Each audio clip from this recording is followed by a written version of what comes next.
Dios.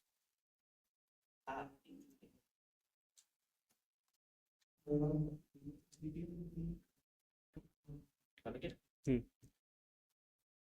Buenas tardes, soy Rodrigo. Mi currículum es, soy estudiante de la FIC y hoy vamos a ver la charla, voy a dar una charla de Rust. Esta charla es la misma que di hace un año, pero escuché petición popular, de aquella hice todo a puro terminal y este año pues me he esforzado un poco en el apartado gráfico y va a haber diapositivas. Uy.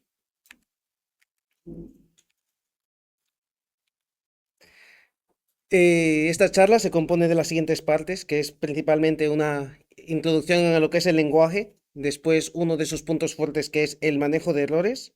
Vamos a ver paradigma funcional, que no es muy común verlo en los lenguajes de hoy en día. Bueno, en los de hoy en día sí, pero en los legacy no tanto. Después vamos a ver la que me parece la característica principal de las que son los macros. Vamos a ver herramientas del sistema y una conclusión final de Rust.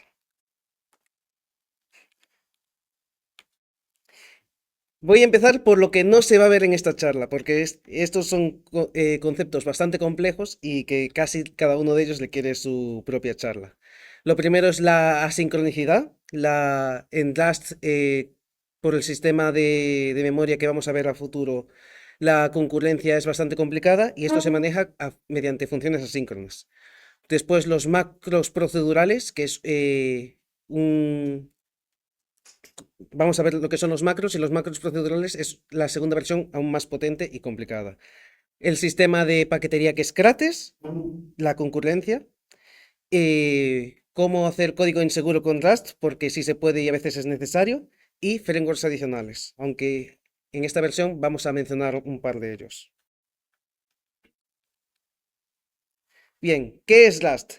Rust es un lenguaje de programación enfocado en dos conceptos principales, seguridad y eficiencia. Normalmente, cuando tú quieres un lenguaje de programación seguro, tú le metes un recolector de basura para que maneje la memoria. Mediante este sistema, te aseguras de que el programador no se deje memoria suelta que puede resultar en ineficiencia del programa o en fallas de seguridad. Y también en la velocidad. Para esto tiene una concurrencia segura y otras metodologías que veremos a continuación. Este es el famoso hola mundo de Rust. Básicamente es como en C la función main con un print. Esto que veis aquí es un macro que explicaremos más adelante. El primer concepto al que os quiero introducir aquí en Rust es el scope. El scope es básicamente el foco. En otros lenguajes de programación como Camel se ve lo que es el foco, pero en otros no se sabe de este concepto. Básicamente, en un subbloque de código solo existen X variables que no existen en el bloque principal. Por ejemplo, aquí dentro de la función main tenemos esto que he llamado variable externa. Pero si os fijáis con este paréntesis aquí, dentro de él declaro lo que se llama variable interna. Cuando dentro del código quiero imprimir estas variables, en este bloque de código me deja imprimirlas sin problema. Sin embargo, cuando en el aquí cierro el bloque de código y en el externo, cuando trato de acceder al interno, el programa me da un error porque esa variable no existe. Existe en esta que podría ser considerada una subfunción de Rust, pero no en el bloque principal. Si vamos aquí al código, os lo voy a enseñar.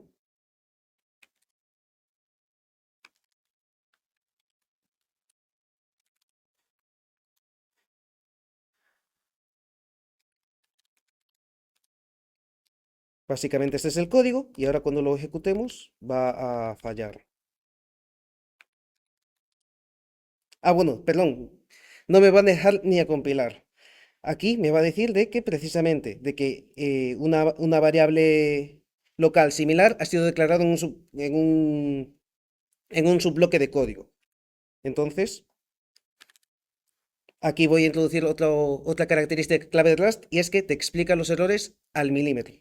Ahora, si os fijáis aquí en la última línea es, para más información sobre este error, ejecuta este comando. Lo voy a ejecutar. y aquí ya me lo explica. Este nombre no se ha podido resolver. Ejemplo erróneo, me da aquí un ejemplo.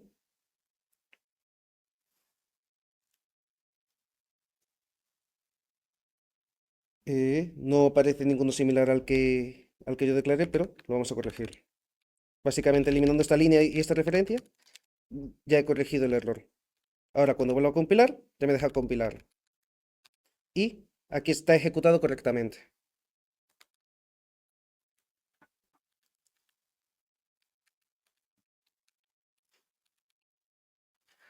Lo siguiente que quiero introducir son los tipos de datos. En Rust, como en todo, tenemos los datos primitivos, que tenemos entero, flotante, booleano, carácter. Y después tenemos los tipos compuestos las cadenas de caracteres o strings. Aquí quiero hacer una pequeña diferenciación porque esto va a ser un concepto que en la siguiente explicación va a tener mucha importancia. Y es que el string no está considerado un tipo primitivo debido a las características que tiene el string para el manejo de memoria a bajo nivel. Lo vamos a ver en breves. Exactamente aquí. ¿Cómo funciona el manejo de memoria de Rust? Rust tiene un sistema de manejo de memoria que se llama de ownership. Básicamente, tú en C sabes que tú tienes referencias a variables. Esas variables son exactamente direcciones a bloques de memoria. Un fallo muy común en C es tratar de acceder a las mismas variables de forma concurrente y ahí se producen errores. Rust, como evita esto, es que básicamente tú puedes tener en cada variable muchos lectores, pero solo un escritor. Y este escritor se llama el dueño. Entonces, cada variable tiene que tener un dueño y este es el único que puede modificar esa variable. Como vemos aquí, declaramos una variable entero. Dato que se me olvidó mencionar, por defecto en Rust todas las variables son inmutables, de tal forma que no pueden ser modificadas. Que para poder que sean mutables tienes que especificarlo, que es lo que significa este mut.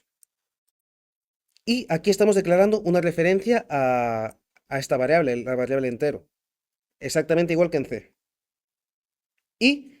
Pero si nos fijamos en el concepto que declaramos antes, esta referencia es inmutable, aquí no hay ningún mut. Entonces, a pesar de que la variable original sea mutable, esta referencia es inmutable. Es decir, cualquiera que quiera que use referencia para hacer una operación no puede cambiar esa variable. Entonces, cuando tratamos de modificar con esta función la variable, o bien nos devuelve correctamente el valor de la operación o da un error. En este caso, va a dar un error. Aquí, sin embargo, en el siguiente tenemos una referencia mutable a la variable entero y va a ser modificada correctamente. Más adelante explicaremos las estructuras que facilitan la escritura de Rust, que es como esta que es match, pero por ahora confiad en que funciona. Volviendo aquí, si ejecutamos los tipos, aquí tenemos una demostración de los tipos básicos.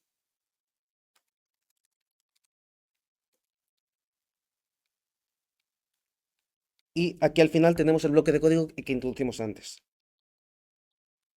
Básicamente, si volvemos aquí, vemos esta línea que dice error, no se pudo modificar la variable. ¿Por qué? Porque precisamente dio error y pues mostró el error correspondiente. En cambio, esta referencia que sí fue mutable, como vemos aquí, ha sido exitosa, si no se rompería el programa o directamente no compilaría. Perdón, no compilaría, costumbre de otros lenguajes de programación.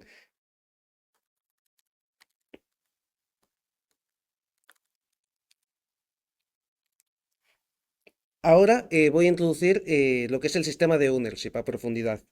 Básicamente, como expliqué antes, todos los tipos de datos primitivos tienen una característica, y es que siempre que son asignados a otra variable, estos se copian. Tú tienes un entero, lo asignas a otro y ese valor es copiado.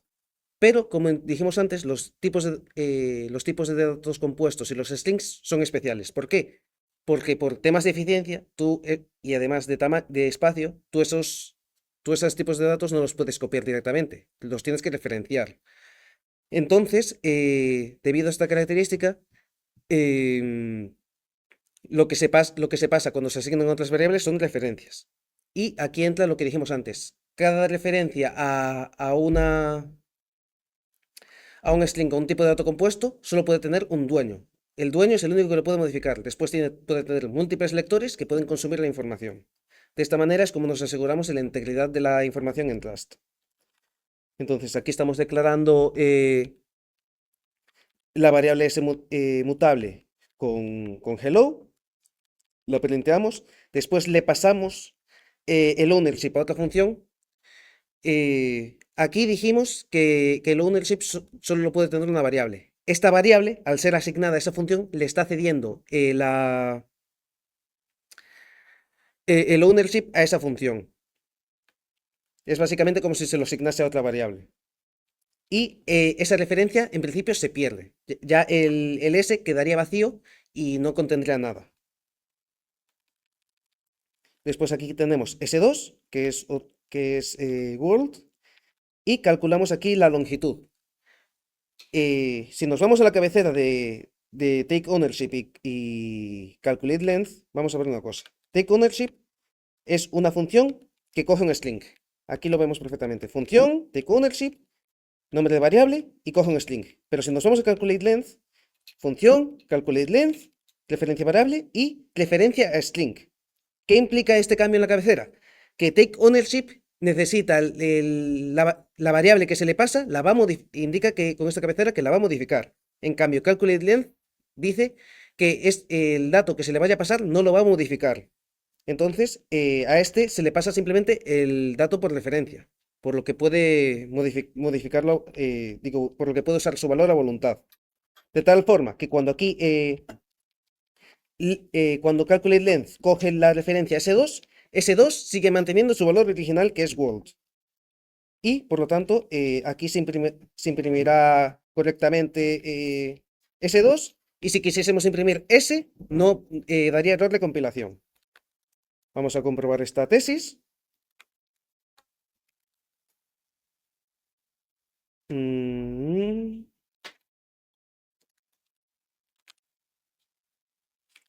Ya lo tengo aquí compilado.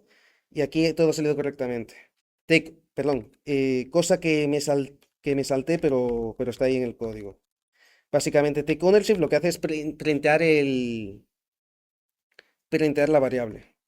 Entonces, la función take ownership ha printeado esto. Y después, lo siento. Aquí primero hemos printeado esto, después take ownership ha printeado lo suyo y después hemos printeado el tamaño del string. Si ahora printeamos el tamaño de S2, no nos debe dar ningún error, puesto que len no toma ownership de la variable. ¿Puedes hacer la letra un poco más fácil? Sí, sí puedo. No sabía. ¿Ahí bien? ¿Veis bien? Sí, ahí nos da un pequeño warning y nos imprime Word correctamente. En cambio, si ahora volvemos y tratamos de imprimir S una vez ya ha sido cogida, nos va a dar error de compilación. Aborting porque eso, básicamente el valor ha sido movido. ¿Alguna duda hasta aquí? Básicamente, hasta ahora hemos visto el sistema de memoria, que es eso, solo un escritor. Y otro detalle, y es que, si os fijáis aquí, en ningún momento he hecho liberación de memoria. ¿Por qué? Porque cuando una variable se sale de foco, iRust, cuando lo pasa a ensamblador, ya directamente elimina esa sección de memoria. Por lo tanto, toda variable que quede sin usar es eliminada de memoria. Ahora vamos a movernos al siguiente concepto. Uy, no vamos a movernos al siguiente concepto. Me falta aquí bloque de código, bueno, 2 bloques de código por probar.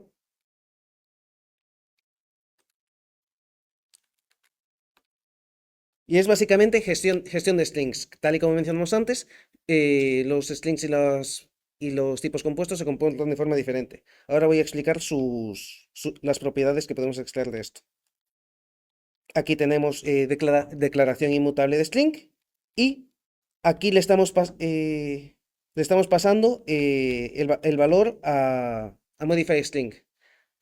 Aquí, aunque lo hayamos declarado inmutable en una superfunción, en la subfunción, esta puede hacer lo que quiera, puesto que ha tomado control total de la variable.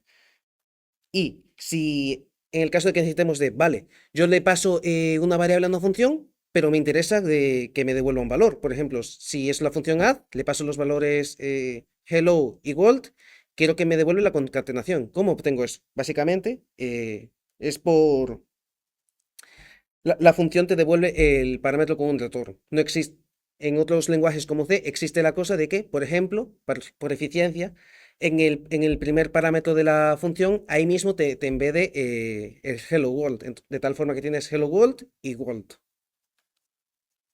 Básicamente, aquí le decimos de que lo cogemos de forma mutable y le pusemos la palabra world y la devuelve. Y aquí lo printeamos.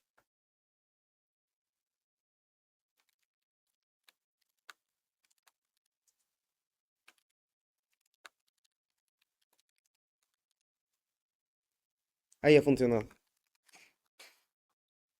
¿Alguna duda hasta aquí? Y este archivo final es de comparación para comparar el comportamiento de un string con respecto a un entero. Básicamente, aquí vemos cómo se copia el entero y printamos ambos. Y aquí una función que toma control sobre la variable s, que es el string.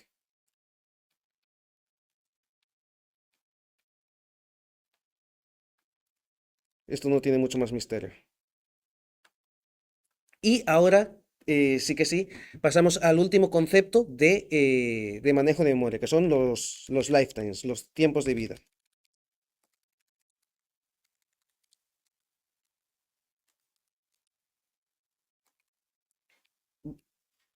Básicamente, cuando tratamos con múltiples variables a la hora de pasárselo a una función, tal y como dijimos antes, cuando salen de memoria, estos se borran automáticamente. Pero hay veces en las que ese comportamiento no es deseable.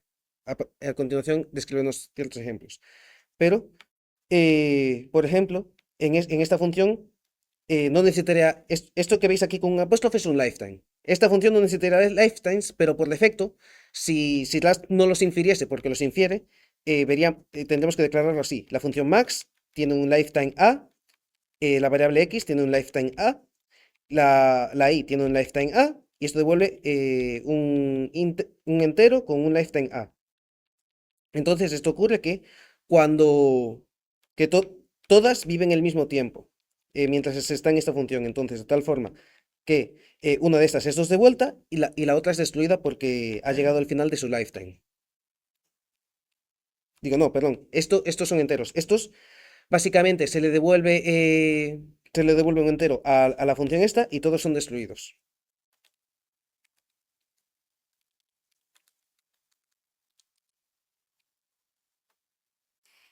Aquí he creado una estructura muy, muy sencillita y le he implementado ciertas funciones. Eh, Creo que antes se me escapó explicar lo que era un stock, así que si me disculpáis voy a poneros aquí el ejemplo anterior.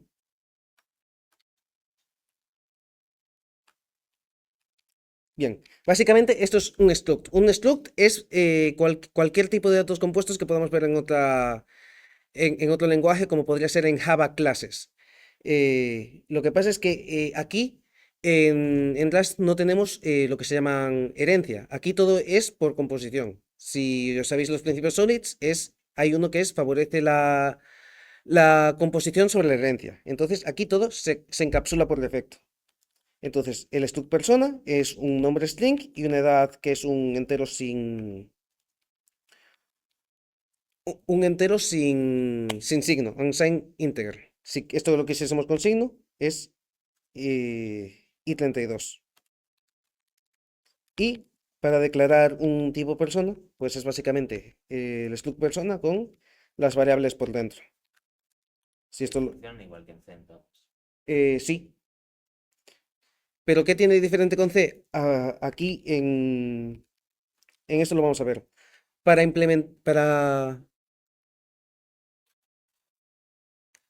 en Java, para implementar comportamientos en clases Java, tenemos lo que se llaman las interfaces. Básicamente declaramos de que esta clase tiene que implementar ciertos métodos. Aquí, como lo hacemos, es mediante traits. Esos traits son interfaces que declaran qué variables debe implementar un struct. Y esas interfaces se implementan con este bloque de código implement.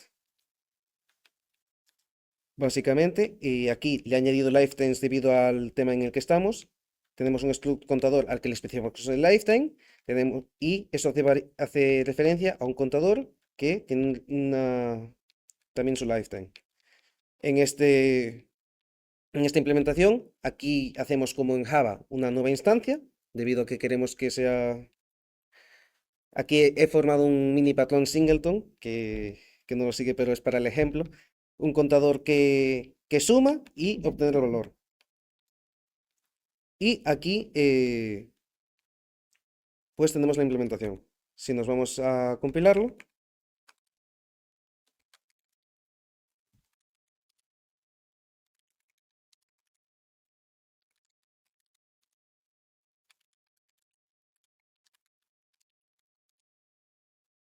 pues ahí se ha incrementado.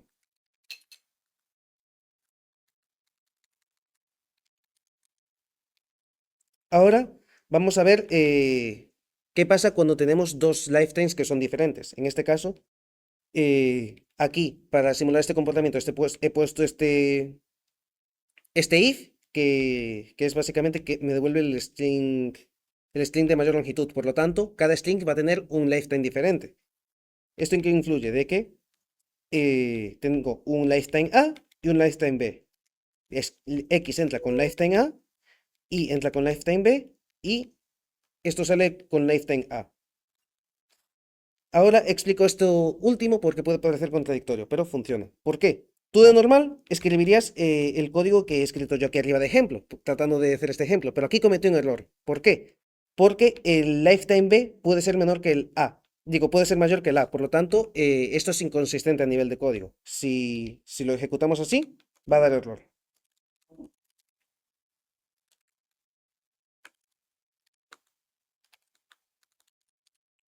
Me da error porque el lifetime es mayor.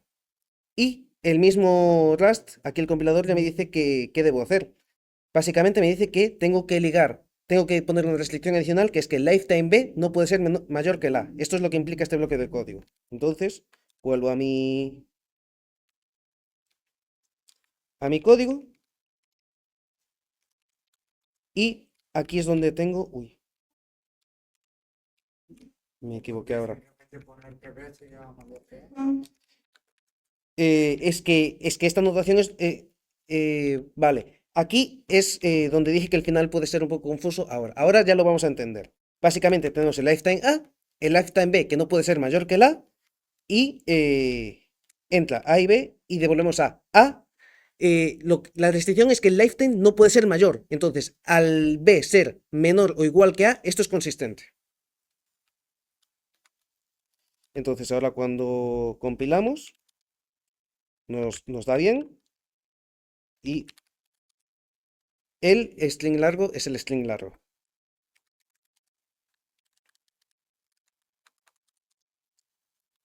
Y aquí he hecho lo mismo. Aquí no voy a explicar nada nuevo, pero fue por dejarlo simétrico. Aquí he hecho lo mismo con una estructura que obtiene A y B. Porque este código os lo voy a dejar en mi GitHub de ejemplo. Aún no lo he subido, pero estará en una hora después de que termine la conferencia. Y con esto terminamos todo lo que es la parte de memoria.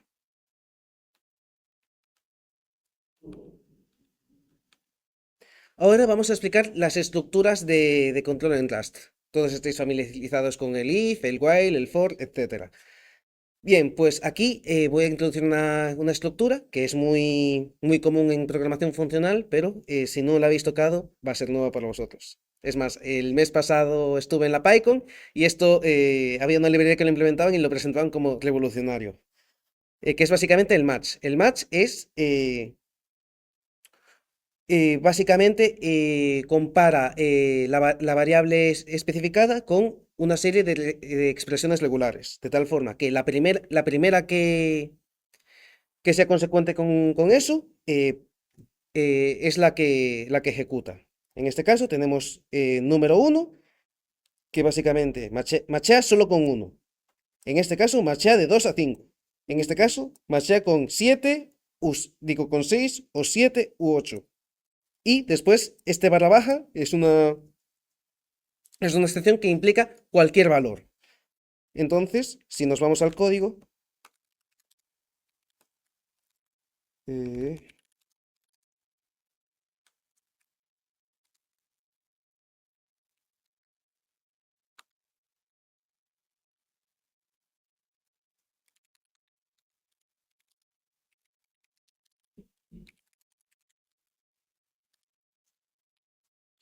aquí lo tenemos. Y si ejecutamos match,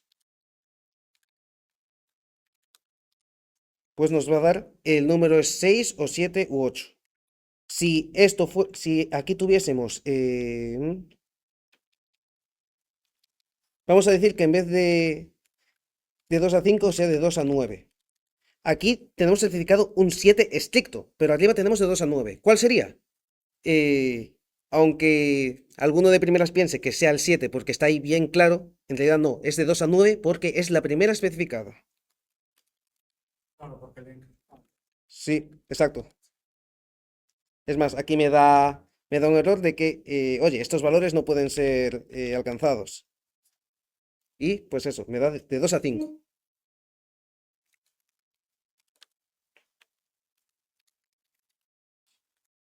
La siguiente estructura de control especial son los enumerados.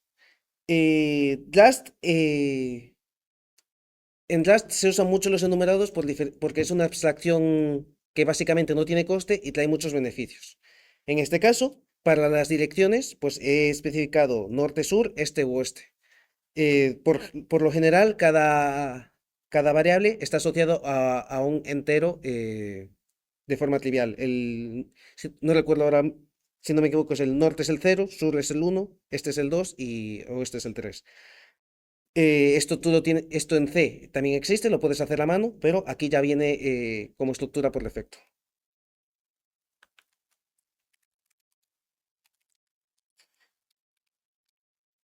Básicamente, aquí he creado la estructura print direction y aquí, usando la estructura del match, pues digo hacia dónde está mirando la función.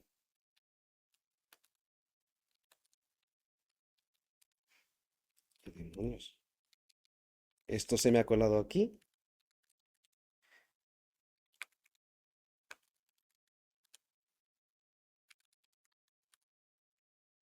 Y pues ahí tenemos la función. Y aquí me adelanté antes sin querer. Antes quería hablar solo de la implementación, pero me salté a los threads. Aquí es donde quería explicar los threads. El threads es una interfaz. Una interfaz tiene en su interior una serie de funciones. Y la estructura que decide implementar una interfaz. Aquí tenemos implementar interfaz printable para la estructura de datos point. Pues implementa eso. Aquí he creado X estructuras X, no me sale el nombre, polígonos, básicamente cuadrado, rectángulo, punto, pentágono, y para estos pues he creado su implementación particular, de tal forma que ahora cuando compilo TextRS y lo ejecuto, pues a pesar de que todos ejecutan la misma función, pues su implementación es diferente.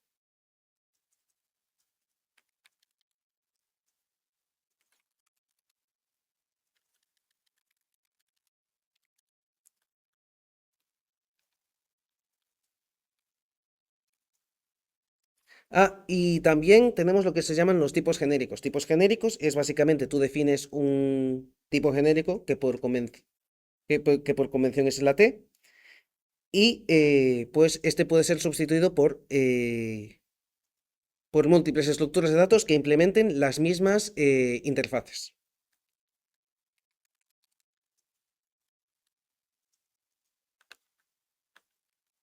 Un momento, que me falta aquí un archivo.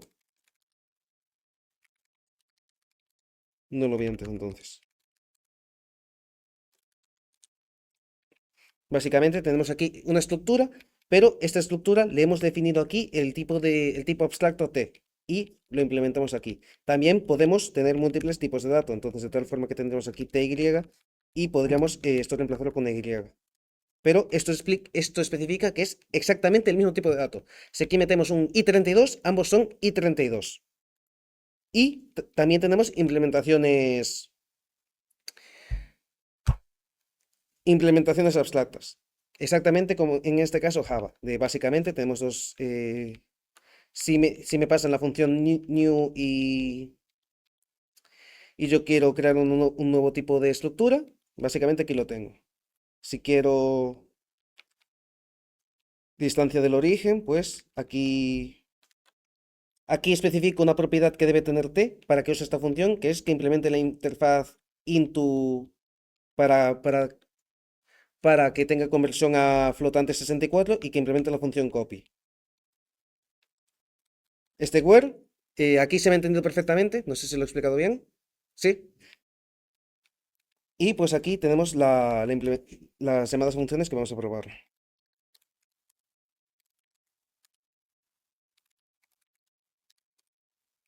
Aquí tenemos una llamada con i64 y otra con f64.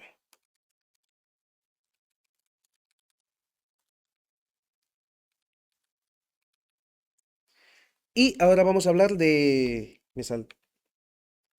Vamos a hablar de funciones especiales que a mí me gustan en Rust. Rust, como os dije, hace un gran énfasis en la seguridad y para eso también confía mucho en la inmutabilidad. Entonces, una característica poco conocida pero apreciable que me gusta es lo que no es una función, o sea, lo que se llama el freeze. Básicamente, que es congelar una variable. Si tú a lo largo de tu función has procesado una variable y sabes que no va a tener que ser modificada ya más, ya sabes que ha llegado a su estado final.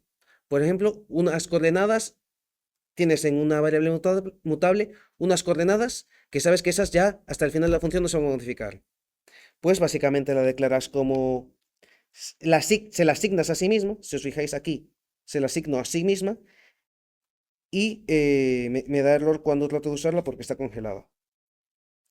Digo, o sea, la imprime, pero cuando trato de modificarla, me da error porque lo he tratado de modificar estando congelada. Pero aquí volvemos al concepto del scope. Esto solo pasa en el foco en el que se ha hecho la inmutabilidad. Aquí, cuando salimos de foco, vuelve a ser mutable. Esto lo vamos a comprobar ahora.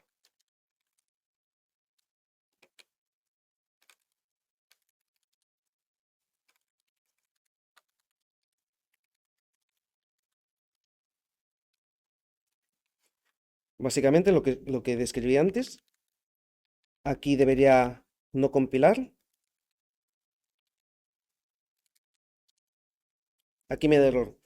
La, la variable ha sido congelada. Espérate. Sí. Y después se le ha tratado de hacer una asignación después de que haya sido congelado.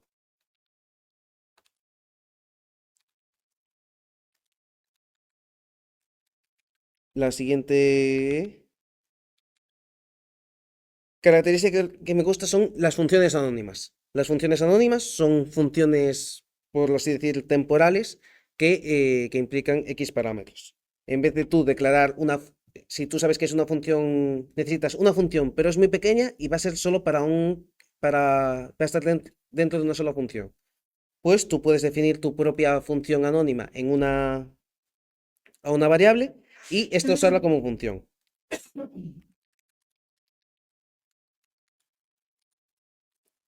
Básicamente, esta es la sintaxis de las funciones anónimas. Empezamos con la barra vertical. Básicamente ponemos las variables en modo absoluto y, y operamos con ellas. En este caso la sumamos. Y ya podemos usarla como función.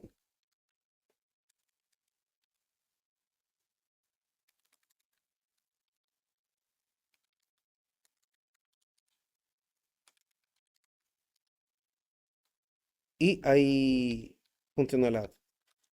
Más abajo tenemos otra función anónima que no tiene parámetros, pero que puede acceder a las variables que están en su scope, de tal forma que aquí incrementamos counter en 1 y lo imprimimos. Y aquí la usamos 3 veces. De ahí las 3 ejecuciones que tenemos aquí por terminal. Sí, Rodrigo, ¿esto sería parecido a lo que es una macro en C? ¿O no? Eh, Sí, pero no. Es más limitada que una macro en C porque después tenemos las macros de Rust que sí que son más potentes que las macros en C. Esto es. O sea, La respuesta corta sería un no porque es una función anónima. Es lo mismo que en C declarar una función y llamarla desde ahí. No tiene esa diferencia. solo es dentro de la misma función entonces. Sí, Vale. esto es lo mismo. Esa función solo existe dentro del foco de esa función. O sea, la subfunción anónima solo existe dentro del foco de la superfunción.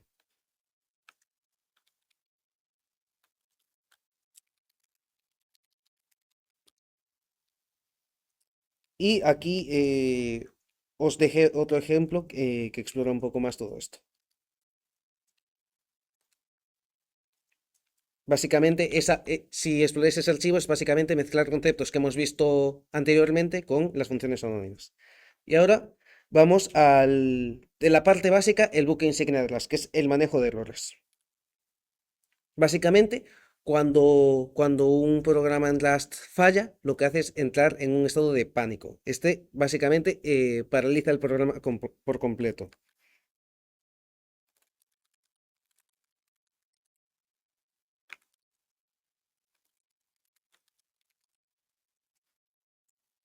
Aquí tenemos lo que he llamado yo el archivo panic, que básicamente... Mm, un momento que no sé si...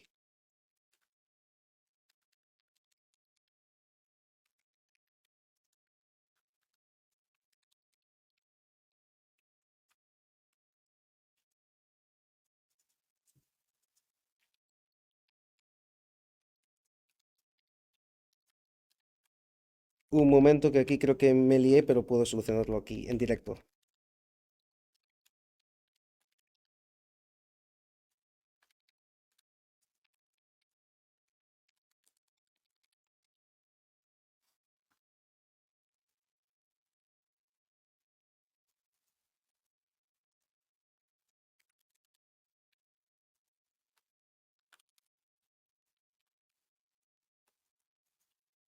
No, no sé, perdón. Lo que me acaba de pasar es que seguramente copié mal un archivo y eso es otra cosa más avanzada.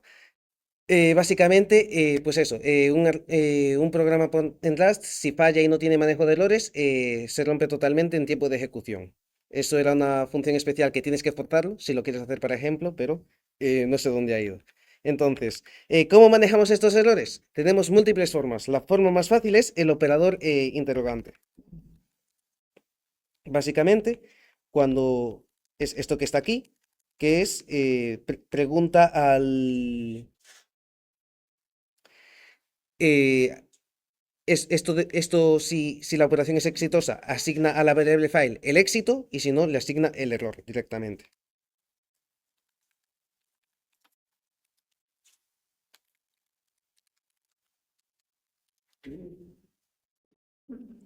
Si aquí ejecutamos Q, me da error porque no está ese archivo, pero ahora voy a crearlo en un momento.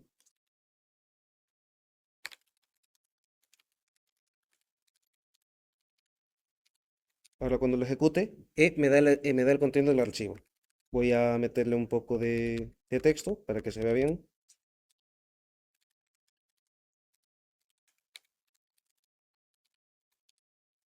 Ahí me obtiene el contenido. En cambio, cuando el archivo no existía, ahí entraba en estado de pánico. y básicamente dropeaba el programa, que es lo que vimos antes. Eh, Error os.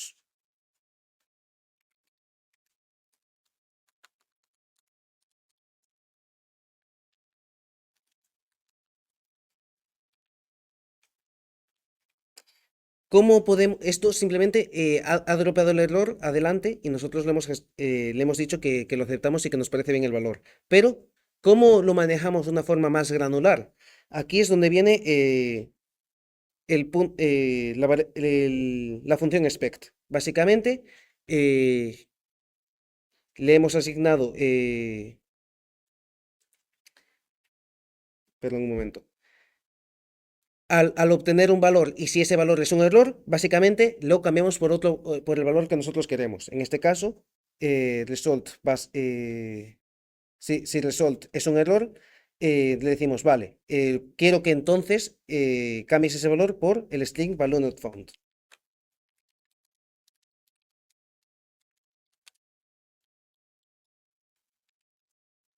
En este caso, vamos a primero realizar esto que sea un error.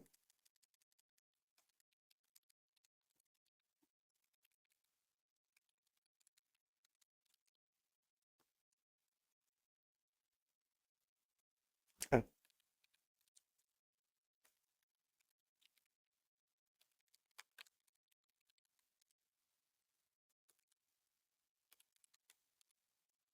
básicamente aquí el programa rompió. Espérate, un momento, el programa rompió.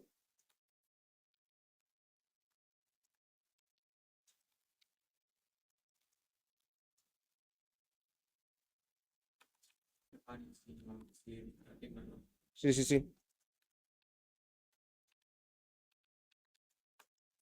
En 3.24.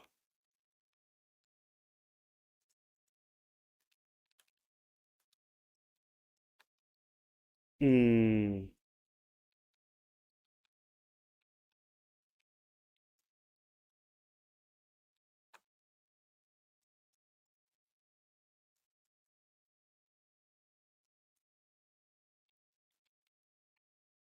Voy a probar una cosa. Ah, porque...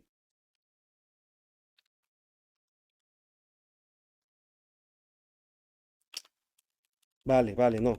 Ahora. Vale, sí. Un momento que quiero explicaros el fallo que tuve.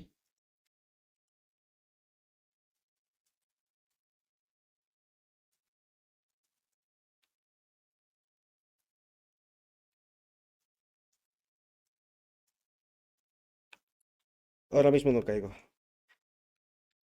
Básicamente aquí tenemos le hemos asignado a la variable result esta variable OK, que es el result. El result es básicamente una estructura que si nosotros la declarásemos,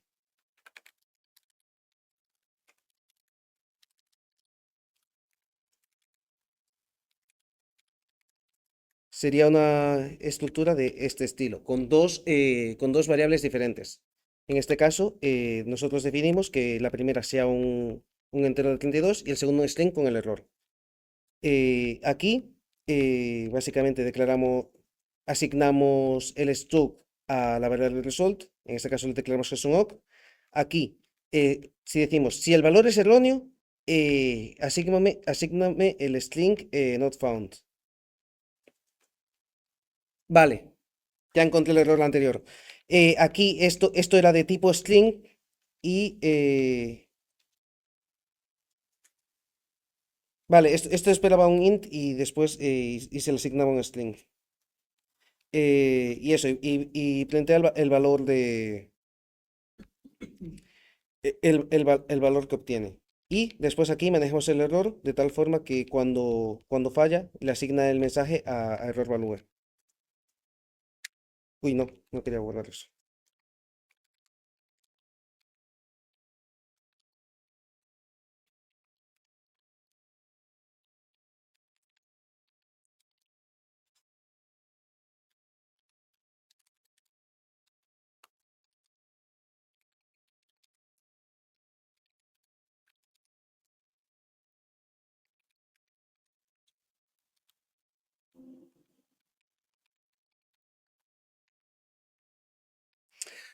Perdón, vale.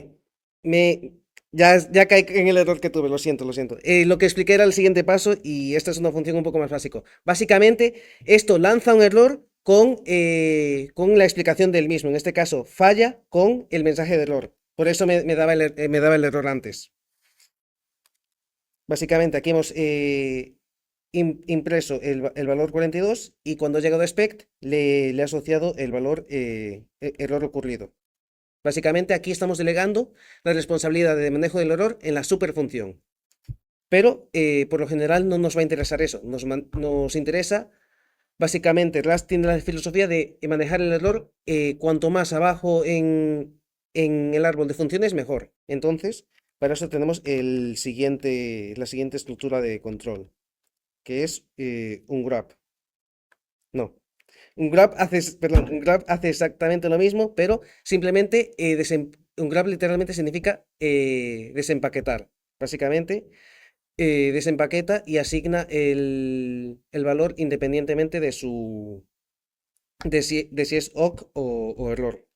Y un grab or sí que ya es la función de desempaquétame el valor y si ha sido un error, asígname este alternativo. Perdón por la confusión, pero eso. Eh, no toqué mucho Rust en el último año. Demasiada universidad.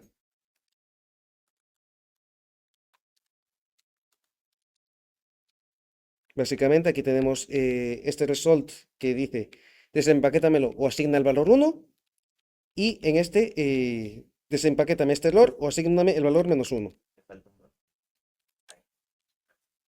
Ah, sí. Bien visto.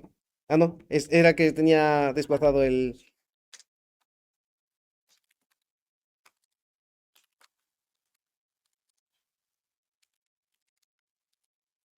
Básicamente, como veis aquí, el valor es -1.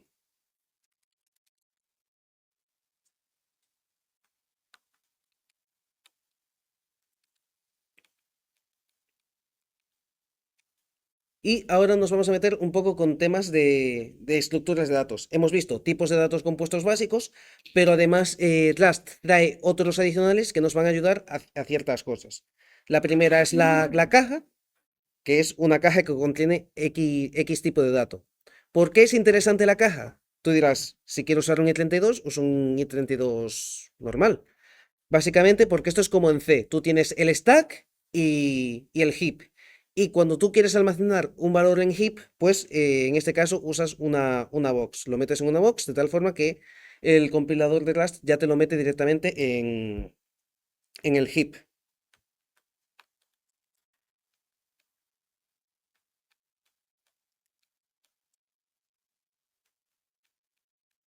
¿Por qué he introducido esto? Porque ahora vamos a ver estructuras de datos que sirven para el control de errores. La primera estructura que tenemos es la opción. Básicamente una opción te permite te permite definir unos tipos. En este caso le hemos definido para que sea consecuente con el result awk y error. Y tras una operación, pues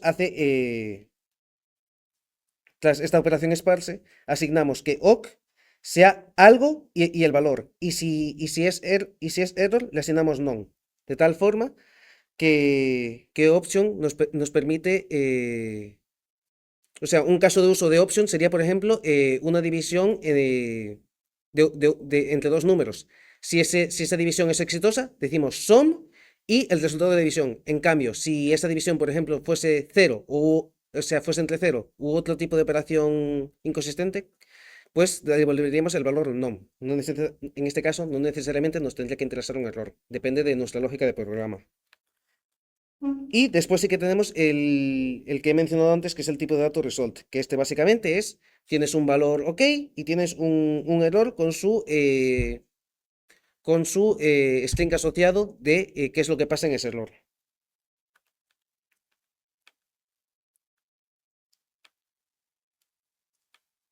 Uy.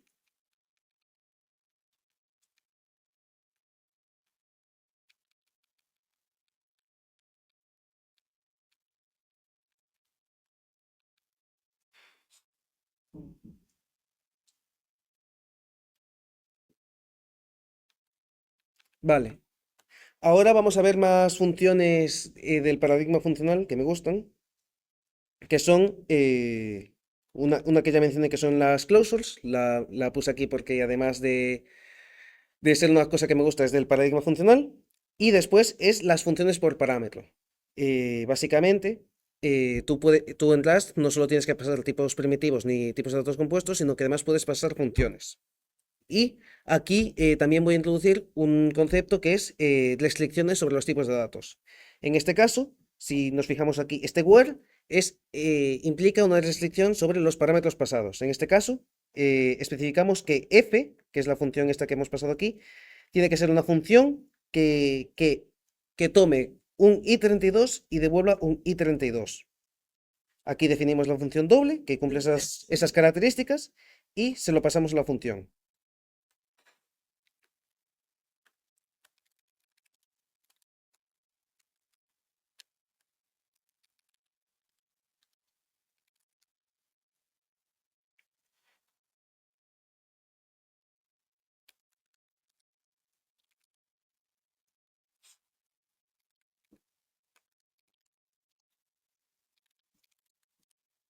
Básicamente, pues eso, se lo pasamos por parámetro y si entramos al archivo, pues aquí está definido. Y por último tenemos los iteradores. Una estructura muy usada muy usada en funcional es el encadenamiento de funciones. No necesariamente, como podría ser en Python, tenemos función igual a valor y después ese valor se lo pasamos como parámetro a la siguiente función igual a valor y así consecutivamente. No, en Rust podemos hacer todo eso en una sola línea. Y lo vemos aquí. Aquí vemos cómo tenemos este vector de números y básicamente aquí hacemos, esto va a pasar un iterador y quiero que le apliques un mapa. Este mapa le pasamos una función anónima que lo que hace es multiplica cada valor por 2 y finalmente los suma. Y pues aquí hace la suma cuadrática perdón, la suma del doble de cada uno de estos valores. Y ahora entramos al concepto de las macros. Las macros es automatizar la creación de código en Rust. ¿Cómo se consigue esta suerte de magia negra? Ahora lo veremos. La primera que vamos a ver es la más sencilla, que es un print, que es básicamente, si me llamas a mí, esto es para decir que va a haber a continuación va a haber una macro, esta macro se va a llamar greet, y si no tiene ningún parámetro, quiero que hagas esto. Básicamente print hello world.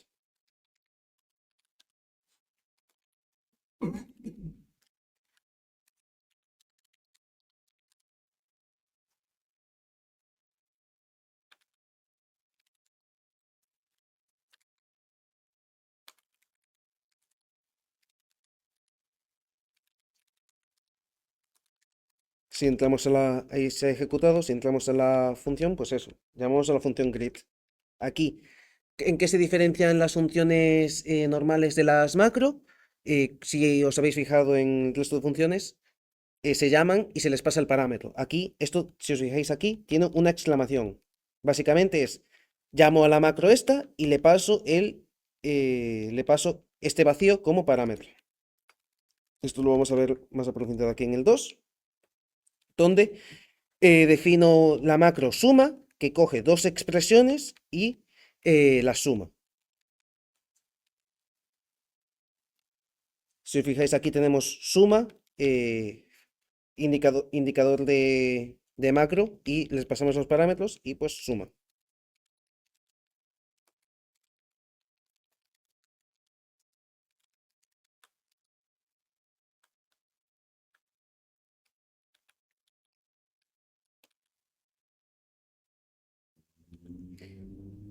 Y por último, no necesariamente tienen que ser todos del mismo tipo.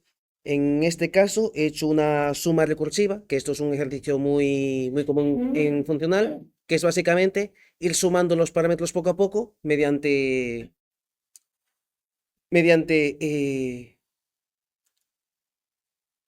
tipo sumar, lista de elementos y sumo el primero al compuesto y resto un elemento de la lista y le paso me paso recursivamente la función con la lista menos un elemento.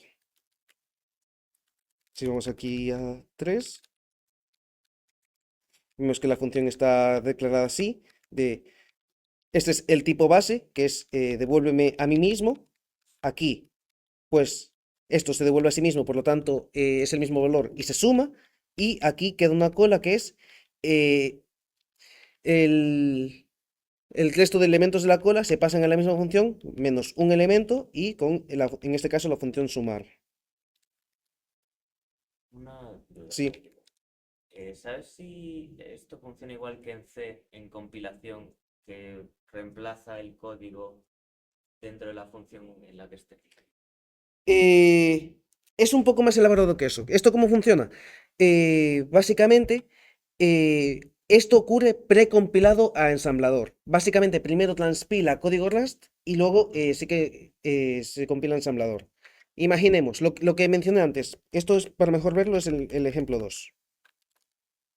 Básicamente, tú tienes esta expresión que coge dos expresiones y las suma. Si en todo el código esto solo lo usan i32, va a crear la función para i32 y esto simplificándolo mucho porque los tipos de datos son más complejos. En este caso concreto sería para todas las is y lo implementa y lo sustituye aquí. Si los usasen i32 y F64, transpilaría para manejarlo para i32, después lo manejaría, crear otra función para manejarlo con i64 y así y así ejecutarlo. Esto se hace así por temas de eficiencia, porque es mucho más eficiente crear casos concretos para su uso que tener uno general que abarque todo. Claro, pero yo lo que me refiero es que las macros en C, que supongo que no es tan parecido como Sí, sum, lo que hace es reemplazar eh, dentro de, por ejemplo, si definieras sum AB, luego en el propio código reemplazaría al compilar el sum AB por A más B. vale, no estoy seguro, pero, o sea, ¿C lo reemplaza a nivel de C o a nivel de ensamblador? Yo creía que a nivel de ensamblador. Entiendo que es a nivel. Claro, aquí es lo que dije. Aquí lo reemplaza primero en Rust, en un pretratado del texto, y después compila Rust. Vale. Después de macros, una macro que me gusta mucho y que se merece su lugar especial es el macro to do. Básicamente, cuando el macro to do es llamado, es que lanza un error porque esa función no queda implementada. De tal forma que si tú haces desarrollo progresivo, pues puedes las cosas para que te compile todo el programa y no te dé error de compilación, le metes un to do y ahí pues te va a dar un error, pero por lo menos compila y puedes probar las partes que te interesa probar de tu programa. Aquí en concreto he implementado el macro to do, pero no es necesario. ¿Por qué? Para que lo veáis. Básicamente, si es un string vacío, dijo no te implemente to do. Y si le paso un mensaje, pues imprime también el mensaje. Esto lo vamos a compilar.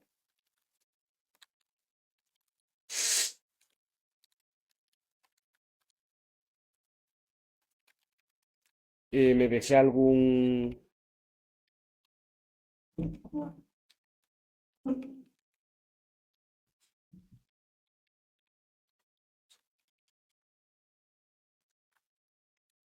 Ah, no, claro.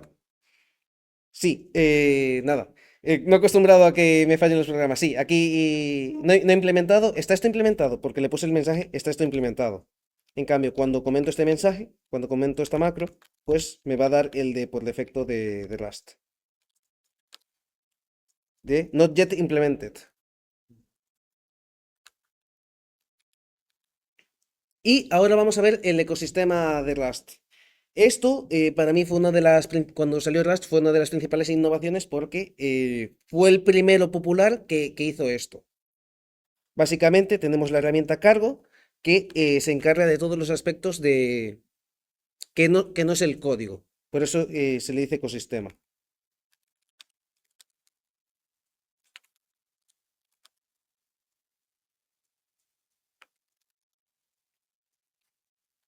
Primero vamos a ver la especificación de dependencias, todo proyecto de Rust, hasta ahora hemos visto Rust a nivel de como si fuese C. Todo lo hemos compilado con Rust C, que es el equivalente de GCC para C. Pero ahora vamos a ver un proyecto real de Rust. ¿Cómo lo crearíamos? Lo crearíamos con el comando cargo new. Cargo es el manejador no sé cómo se llama, cómo se le llama exactamente. Sí, es el manejador de paquetes de Rust. Y pues esta es la estructura básica. Tienes cargo log, que es el... Bueno, primero tienes cargo toml, que es donde defines las características de tu sistema, de tu proyecto de Rust. Después tienes cargo log, que es un derivado de cargo toml que bloquea ciertas características para tener consistencia. Después tienes src, que es donde tienes tu código, y después tienes target, que es donde va todo lo de compilación cuando ejecutas tu programa. Todos los ejecutables están en target. Si nos vamos aquí a target, debug, en este incremental, no, en este no tengo nada compilado porque es código. Pero eso, está ahí en target. ¿Cómo se vería un cargo toml? Pues lo tenemos aquí. Básicamente, paquete, nombre, versión, edición y dependencias, que en este caso está vacía. Esto es lo mínimo. Si queremos ver uno con más características, tengo aquí un ejemplo,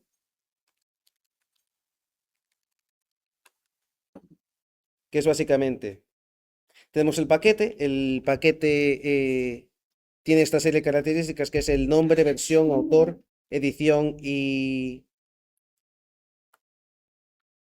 si esto debería ser publicado al repositorio de Rust, que se llama Crates. Esto por defecto está yes. Características dependencias, dependencias de otras librerías, dependencias de desarrollo, dependencias de construcción y características especiales de las que por lo general son experimentales, pero si las quieres en tu proyecto, pues las tienes que especificar. Y por último, Workspace, que es básicamente para que diferentes proyectos trabajen contra las mismas librerías.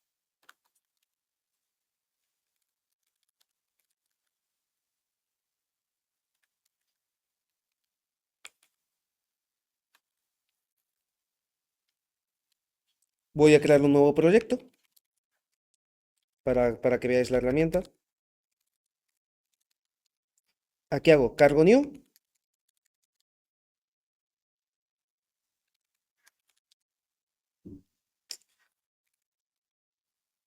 Un momento que se me olvidaba que también creaba la carpeta, entonces ahora añadir.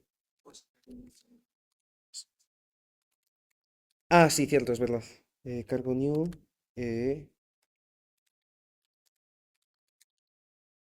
y pues ahí me he creado new project. Y si ahora para ejecutarlo tengo que hacer cargo run. Y me compila y me ejecuta el programa. Aquí cargo tiene varias utilidades. Las principales usadas es cargo build, que te compila todo sin ejecutar. Eh, cargo instala dependencias. Y cargo test que ejecuta los tests. Ahora vamos a ver los tests.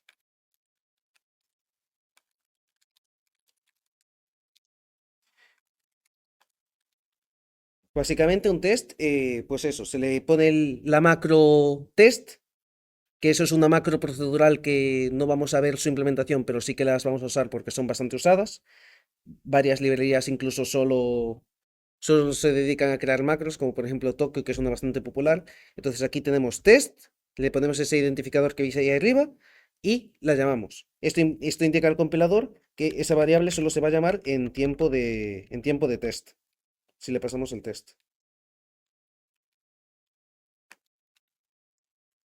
Si aquí hacemos cargo test,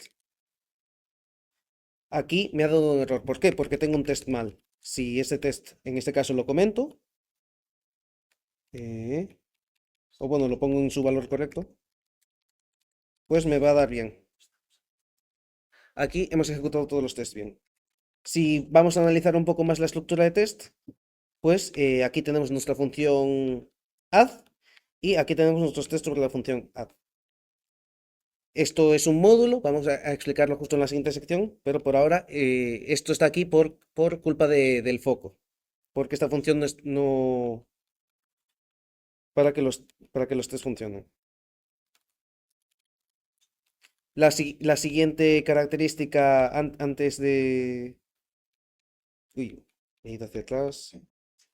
Antes justo de eso es la documentación. Básicamente, cada proyecto de Trust tiene que puedes incluirle documentación a nivel de código y eso lo vamos a ver aquí en Docs. Si aquí hacemos cargo Docs, que es cargo doc, hemos creado nuestra documentación de forma automatizada y si entramos a esta dirección de HTML, pues lo vamos a ver ahí. Aquí tenemos nuestra función add que definimos antes y aquí nos dice cómo usar la función, o sea, la función que es pública eh, y lo que hace. Si ahora entramos aquí a main, básicamente vemos que aquí hay unos comentarios con 2 barras y otros con 3. ¿Cuál es la diferencia entre estos dos? Los comentarios normales son comentarios de código y los comentarios de triple barra lo que hacen es indica al compilador que eso es documentación. Eso yo quiero que esté en la documentación que yo genero con mi código. Y pues este es el ejemplo que viene aquí especificado. Por defecto, otra característica que se me olvidó mencionar es que todas las funciones en Rust por defecto son privadas. Si queremos que una función la puedan usar gente externa a nuestro pequeño ecosistema, perdón, a nuestro pequeño paquete, pues tenemos que añadirle el identificador público. La documentación solo se puede generar o sea, la automatizada solo se puede generar sobre funciones públicas, porque se supone que eso es la gente que queremos que vea nuestro comentario.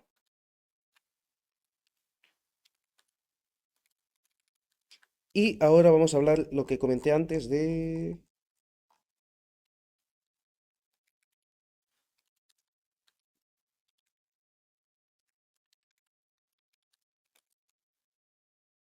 Aquí encargo. Ah, no, en test.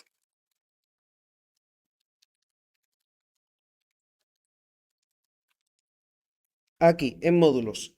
Básicamente, tú para segmentar tu aplicación en Rust no lo tienes todo en el mismo archivo, lo tienes en diferentes archivos. Estos archivos son considerados módulos. ¿Qué es un módulo? Es una subsección de código de Rust. Puedes tener múltiples módulos en un archivo o múltiples archivos que son considerados módulos. En este caso, yo he definido aquí 2 módulos, que si nos fijamos en mi estructura de archivos, tenemos aquí el main, el archivo main module y el archivo folder2. Y para usar las funciones que están dentro de él, pues he llamado aquí a módulo. He hecho aquí 3 cosas, perdón. Este es un módulo externo, el módulo math, que es un módulo que viene por defecto en la librería estándar de Rust. He llamado a mi módulo a la función grid y a folder2, el submódulo default, le he pedido la función example. Si esto lo ejecuto, esto es cargo, sí, cargo run, me ejecuta todo esto. Si vamos para poder verlo a folder2, aquí a default, pues tenemos esta función de ejemplo. Y con esto se termina lo que es la introducción a Rust. Ahora voy a dar unos conceptos, o sea, unos metaconceptos de para qué usar Rust. Eh, ¿En qué me gustaría usar Rust? Básicamente, si a mí me dicen que, oye, es un proyecto que tienes que lo empiezas de cero. La seguridad es importante o como mínimo la ausencia de bugs. No tiene que no puede fallar en tiempo de ejecución. La velocidad es necesaria o como mínimo deseable y esta no, en sí no es necesaria, pero a mí me gusta añadirla que es que no necesitas concurrencia. A continuación voy a explicar eso. Me falta aquí una diapositiva. Fácil para reemplazar. Sí, por eso, pero me falta aquí uno de diapositiva. No sé dónde ha ido. Puntos negativos. Sí, No hace falta. sí. No, sí hace falta que. A pesar de que sea el que está dando la charla de Rust, precisamente soy un medio detractor. Voy a volver a generar los archivos de la charla.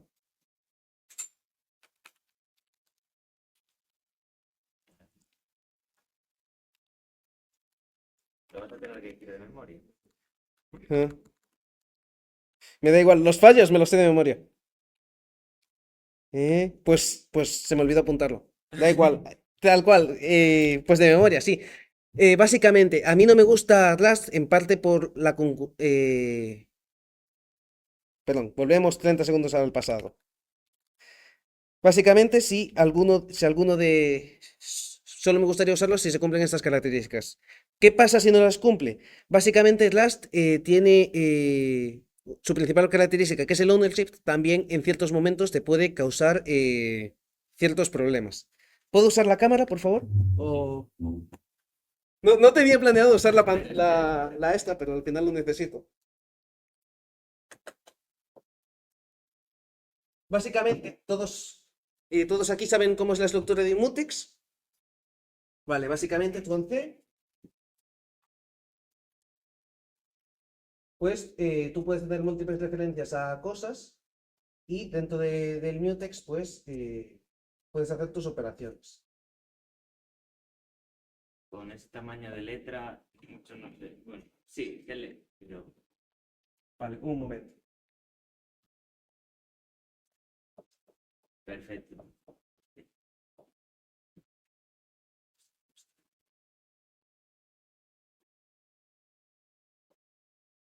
Básicamente tú puedes hacer operaciones sobre el mutex y tú confías que en la capa de abajo pues no va a haber ningún problema. ¿Qué ocurre en Rust? Precisamente por decisión de diseño, esto no lo puedes hacer porque solo puede haber un dueño por variable. Entonces, pues eso trae problemas. ¿Cómo se decidió solucionar esto en Rust?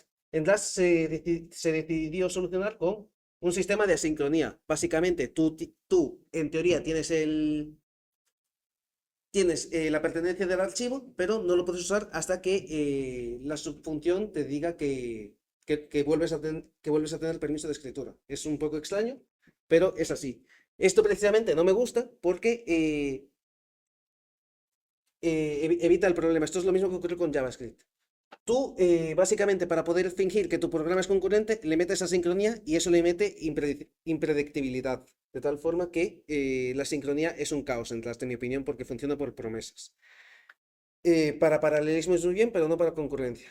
Entonces, la concurrencia con la librería estándar es muy complicada, pero por suerte tenemos la opción que es Tokio, que es una librería externa, que se encarga de abstraer esa capa de complejidad y pues puedes usar concurrencia normal. Pero de primeras, contra la librería estándar, la concurrencia, en mi opinión, es mortal. Lo segundo, que es otra característica que es muy criticada, pero porque el lenguaje es muy nuevo, es que tú en lenguaje compilado, como C, tú tienes una ABI. Una ABI es una Application Binary Interface. Es una capa en la que básicamente tú puedes estandarizar tus binarios. Esa capa Rust no la tiene porque es muy nuevo y aún no ha decidido implementar una ABI. ¿Eso qué implicaciones tiene? Que a la hora de compilar tu programa, la cantidad de librerías que tiene por debajo incrementa exponencialmente. Actualmente en Linux, tú tienes cada archivo que tienes compilado con C, trabaja contra unas librerías estándar que ya tienes compiladas en tu ordenador. Entonces no puedes hacer eso, tienes que compilar todo desde cero, todos los archivos que necesites. Eso sin contar ya que cada librería tiene diferentes subdependencias que trabajan a lo mejor contra la misma librería, pero diferentes subversiones. Y no sé si me queda algo más malo que decir de Rust. Eso es lo que decían antes de que por eso el compilador es muy lento. Sí, exacto. Esa es otra cosa. Tiene tiempos de compilación muy altos. Pero eso es algo asequible, ya que o sea, tú por lo general Rust no necesitas precisamente que tenga tiempos de compilación bajos, entonces no es tan importante. Eh, Para proyectos muy grandes sí que puede Sí, ser un problema. o sea, Sí, es un problema, pero a nivel de a nivel de entregar un producto no es tan preocupante. Lo digo, por ejemplo, yo que compilo Chromium a diario Mm. y bueno, Sí, si Chromium estuviera escrito en Rust sería un problema. sí. Además, me gustaría poner un ejemplo esto se me ocurrió a última hora, ejemplos de lo que he dicho, y es básicamente, pues, cogí unos programas, primero, unos programas que son muy conocidos y otro adicional que está teniendo mucha popularidad y dije, vale, ¿cuántos de estos usan asincronía? Porque son cosas que tú pensarías de, vale, tienen concurrencia por alguna cosa. Por ejemplo, primero vamos a trabajar contra Git grep, que Git grep en teoría no debería tener tanta concurrencia. Git grep es básicamente un buscador que te coge todos los archivos y busca expresiones regulares en ellos. Y básicamente aquí tenemos que perfectamente tiene, esto me lo leí antes solo para el manejo de errores y tiene una, 2, 3, 4, 5, 6, 7 líneas de sincronía en un programa de no sé cuántas, de miles de líneas. Después tenemos otro que me gusta, que es el multiplexador de terminal, que es el que tengo aquí. ¿Cuánto tiene? Un multiplexador O sea, un multiplexador de terminales se supone que tiene bastante concurrencia, porque tiene múltiples sesiones, tiene múltiples terminales que trabajan con todas las mismas cosas. Y pues eso, aquí sí que tiene más, pero Haz un like, sí, ¿no? sí, WC, ¿no? ¿Cuántos son? 132 líneas, ¿no? 132 líneas, ponle que 90 líneas de concurrencia, un programa que precisamente debería estar pensado para la concurrencia. Después, otro que me gusta es BKHFS, que es un sistema de archivos. Sistema de archivos. Concurrencia a más no poder. Literalmente solo lo supera web. RGAsync. Y le vamos a meter WC. Eso, 420 líneas de concurrencia. Y si por último nos vamos a la web, pues esto es un framework de web de Rust. Y si aquí hacemos esto, pues sí que ya nos da 8000 líneas de concurrencia. Pero eso, prácticamente por convención la concurrencia se evita. Y como dato final, me gustaría introduciros a ciertas librerías que me parecen muy interesantes. La primera es la librería log, que es básicamente te da ciertas macros para mandar logs a terminal, bastante minimalista. La segunda es clap. Clap lo que hace es procesa los comandos y las banderas que le mandas después de la propia ejecución del comando. Y te ayuda a crear comandos tú. Básicamente, argsparse eh, y te ayuda a crear cosas. Después tenemos lo que mencionamos antes, que es la librería Tokio, que es el estándar que se usa para todo lo que es manejo de concurrencia y de sincronía. Tiene dos capas principales, que es a capa de disco y a capa de red, y otras dos secundarias que no sé cuáles son, porque nunca las usé. Sé que tiene cuatro, Ah, vale, sí, eso, para concurrencia tiene a nivel de red y a nivel de disco, y después tiene procesamiento de señales y de procesos. Y por último, tenemos Proc Macro, la librería de Proc Macro, que es lo que dije antes de macros procedurales. Esto se usa bastante, es incluso más potente que macros, pero es bastante complicado de usar. Y, fin, esto es todo lo que es la charla. Muchas gracias por vuestra atención y espero que hayáis aprendido algo de Rust. Es,